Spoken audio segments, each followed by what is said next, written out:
Good morning, divorcing gracefully sisters. Good morning, good morning, good morning. I am popping in.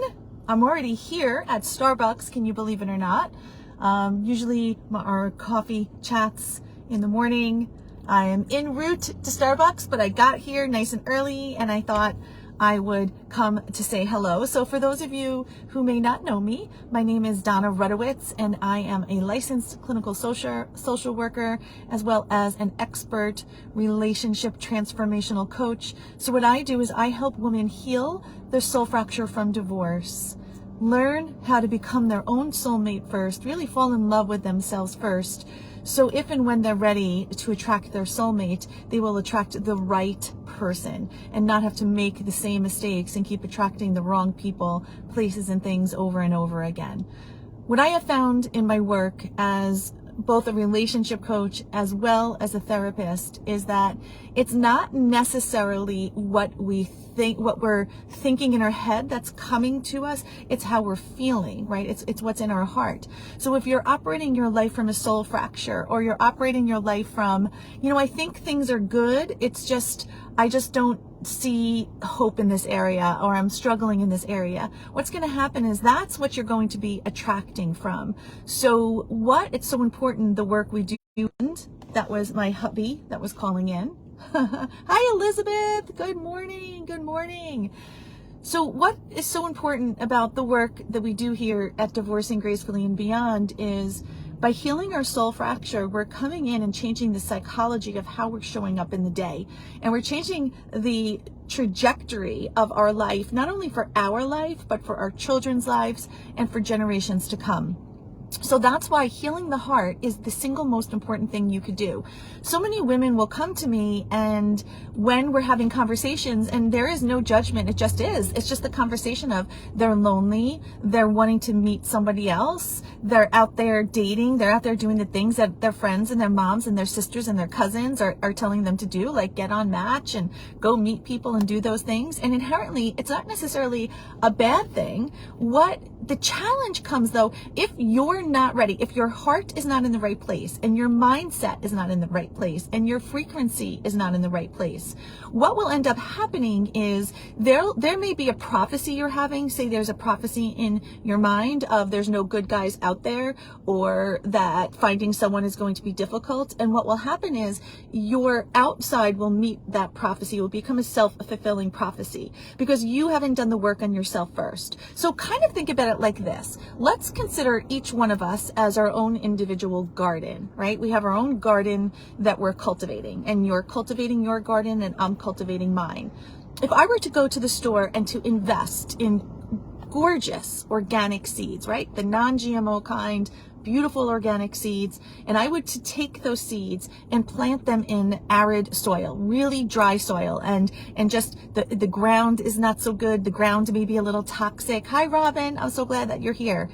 So that, let's say the ground's toxic, those seeds maybe be able to burst up a little bit, just because that's just the way that nature is created, that it has this energy and this source within it, that it may be able to burst up. But the moment it sort of grows, the likelihood of it thriving is not so good. But now let's say we take our garden and we have our seeds and we plant it in fertile soil, and we plant it in soil that is rich with minerals and it has enough water. Now our garden's going to be able to grow beautifully. And that's the same thing with our life.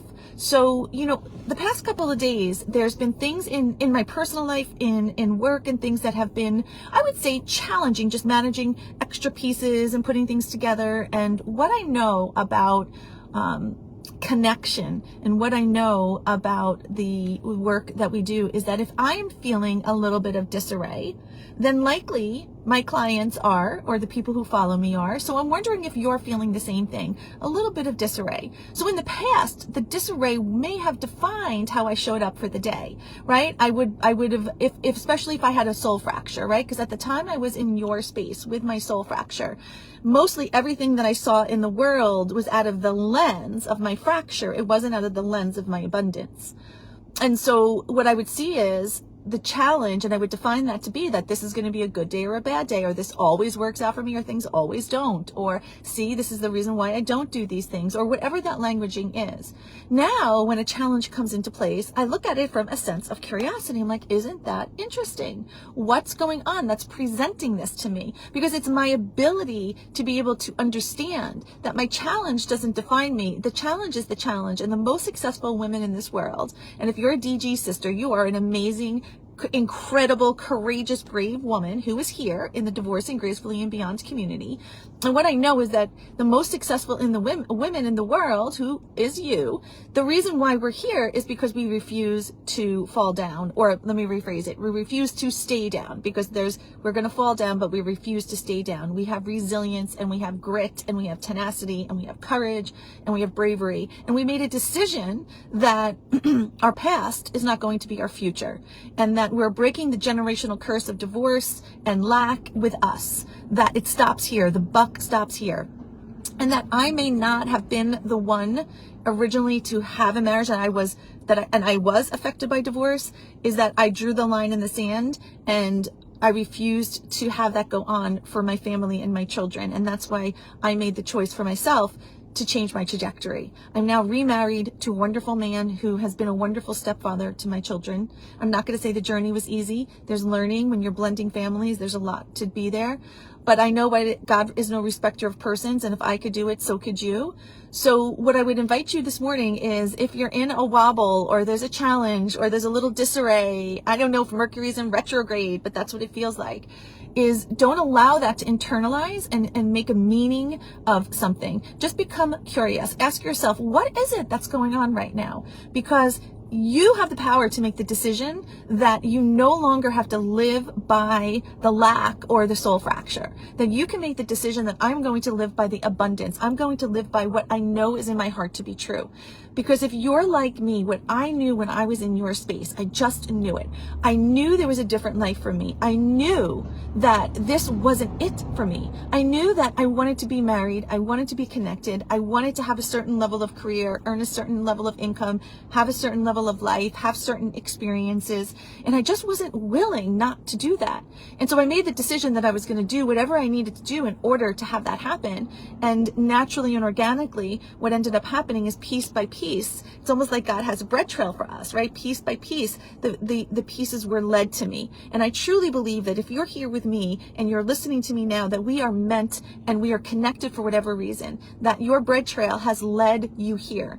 And what I would say for this is that if my message resonates with you and you're ready to do the work on yourself and you're serious and you want to break out of that toxic chain of thoughts and step into primarily the abundance chain and do and learn how to heal that soul fracture and learn how to once and for all change the subconscious beliefs patterns that have been operating for 20, 30, 40, 50, 60 years. You see, you could go to a therapist and you could have a different awareness and a different piece, but it's not necessarily the change and the transformation on the inside. That's why you could go to a therapist for 20 years and get great awareness, but not necessarily transformation. That's why I changed the work I was doing into more transformational coaching, is because I was seeing I was getting results with clients in 12 weeks versus 20, 30, 40 years.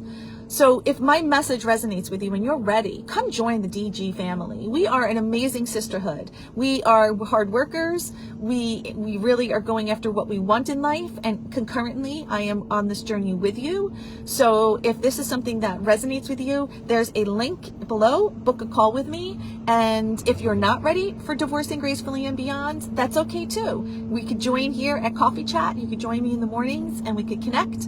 But either way, I hope you have an amazing day, and Casey and I are off to go for our morning walk, and I wish you an amazing day. All right, I'll see you later. Bye.